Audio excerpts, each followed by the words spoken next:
गरज नाही, फक्त ज्या काही डॉक्टरांच्या सूचना असतील तेवढ्यांचं पालन करावं अशाच पद्धतीच्या सूचना केंद्र शासनानं सुद्धा आपल्याला दिलेल्या आहेत। लोकांना पॅनिक करू नका, लोकांना योग्य पद्धतीची माहिती द्या, अशा पद्धतीचं अतिशय चांगल्या पद्धतीच्या सूचना आलेल्या आहेत। त्यामुळे कोरोनाची सद्यस्थितीतलं संपूर्ण जो काही एकूण पेशंटची संख्या आहे ती नियंत्रणाखाली आहे। केंद्र शासनाने राज्य शासनाच्या समन्वयानं अत्यंत चांगल्या पद्धतीनं त्याच्यावरती उपाययोजना आपण करतोय। चंद्रहार पाटलांनी सध्या आपला वस्ताद बदललेला आहे, आपल्या सोबत येण्याचा निर्णय त्यांनी घेतलाय। चंद्रहार पाटलांचं मनापासून अभिनंदन की त्यांनी अतिशय चांगल्या पद्धतीने आज प्रवेश करण्याचा निर्णय घेतलाय।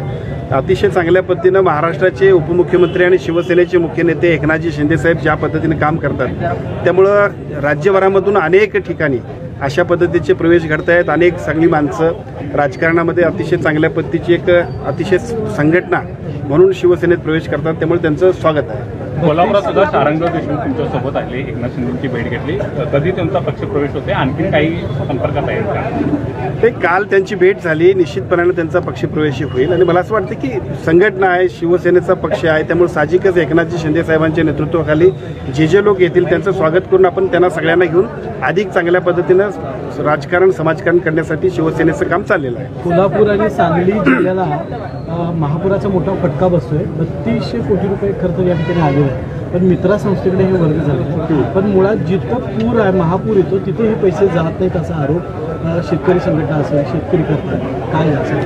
हे मुळात दोन गोष्टी आपण समजून घेतल्या पाहिजेत की या सगळ्या पुराचं आणि महापुराचं कारण काय आहे। तर वरच्या बाजूला पंचगंगेला ज्या सगळ्या नद्या मिळत आहेत त्या सगळ्या नद्यांमधलं पाणी सुद्धा नियंत्रित करणं आवश्यक आहे आणि त्यासाठी चांगल्या पद्धतीचा आराखडा केला आहे। त्याचं प्रेझेंटेशन सुद्धा मागच्या 2 महिन्यांपूर्वी इथं झालं आहे। तरीसुद्धा ज्या लोकांच्या याच्याबद्दल अजून काही चांगल्या सूचना असतील तर त्या निश्चितपणाने घेतल्या पाहिजेत आणि पुढच्या आठवड्यामध्येच मी सन्मान्य कलेक्टर आणि आमचे कुलकर्णी जे या विभागाचं जे काम करतात मित्राचं, या दोघांच्या समेत अशा सगळ्या स्टेक होल्डर्सची सुद्धा एक बैठक लावतो। मुंबई येथे रेल्वेची दुर्घटना घडलेली, त्या जखमींच्यावरती उपचारासाठी काय सूचना दिल्यात आरोग्य विभागाकडून, काय आता तिथल्या स्थानिकच्या डॉक्टरांनी तिथल्या सगळ्या यंत्रणेनं ज्या काय त्या सगळ्या रुग्णांच्या काळजी घेण्यासाठी आणि तिथं आवश्यक ते उपाययोजना करण्यासाठी आरोग्याच्या सगळ्या सुविधा तिथं उपलब्ध करतात। साहेब, आपल्या मतदारसंघामध्ये मार्गाला विरोध अजूनही कायम आहे, मात्र दुसऱ्या बाजूला काही ठिकाणी सर्वे देखील सुरू झाले आहेत। काल केनवडेमध्ये खांबांचं सर्वेक्षण विद्युत खांबांचं जे करण्यासाठी आलेले होते ते थांबवलेलं आहे, अक्षरशः त्यांना पिटाळून लावलं तिथं ग्रामस्थांनी। अशा पद्धतीची परिस्थिती सध्या आता शक्तीपीठच्या संदर्भात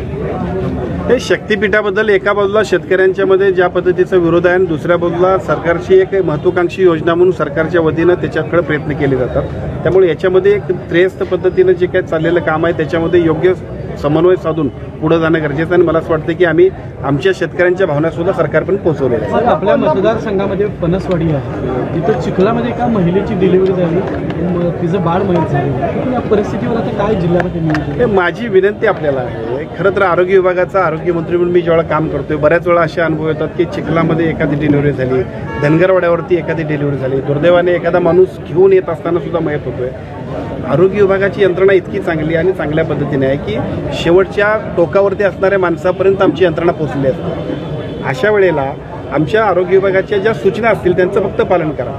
किमान 15 दिवस अगोदर आम्ही तुम्हाला माहेरसारखी एक योजना देतोय की ज्या योजनेमध्ये आमच्याकडे तुम्ही ॲडमिट व्हायचं आहे, जेवणापासून तुमच्या सगळ्या राहण्याची व्यवस्था आम्ही करतोय, कारण ती सरकारची जबाबदारी आहे। केंद्र शासनाने राज्य शासनाने खूप चांगले निर्णय घेतले, त्यामुळे या सगळ्या योजनांचा योग्य पद्धतीने वापर केला तर अशा घटना घडणार नाही। दुर्दैवानं ही घटना घडली ती दुर्दैव आहे, परंतु याच्याबद्दल एका बाजूला अवेअरनेस करणं गरजेचं आहे, सगळ्या नागरिकांनी सुद्धा या सगळ्या गोष्टींचा लाभ घेणं गरजेचं आहे। आम्ही मंडळी शेवटच्या क्षणापर्यंत सगळ्यांना विनंती करत असतो। याच्यापूर्वी सुद्धा एक धनगरवाड्यावर जी घटना झाली होती, खरं तर त्या कुटुंबाला खूप विनंती आपण केली होती, परंतु त्या लोकांना असं वाटत असते की ज्या वेळेला प्रसूतीच्या वेदना होतील त्यावेळेला आपण जाऊ, थोडासा उशीर होते।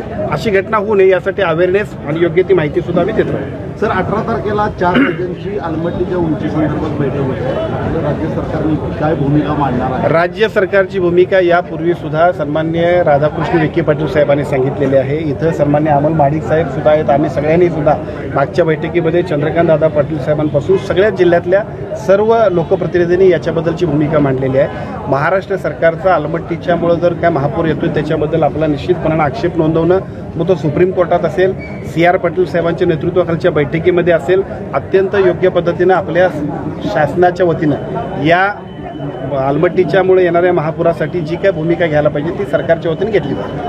अटेंड करायला नकार दिल्यामुळे त्याचं सस्पेन्शन spot, हा, ऑन द स्पॉट suspension जागेवर केलं केलं. असंच काम महाराष्ट्राच्या आरोग्य धडाकेबाज कारवाई त्यांनी काल केलेली आहे. गोव्याच्या आरोग्यमंत्र्यांचं अभिनंदन. सगळ्यांनी चांगलं काम करावं हीच तर त्यांची भावना आहे. मला असं वाटतं ते चांगलं अनुकरण करण्यासारखं आहे. योग्य गोष्टी आणि त्यांचा निर्णय स्वागत आहे. थँक्यू.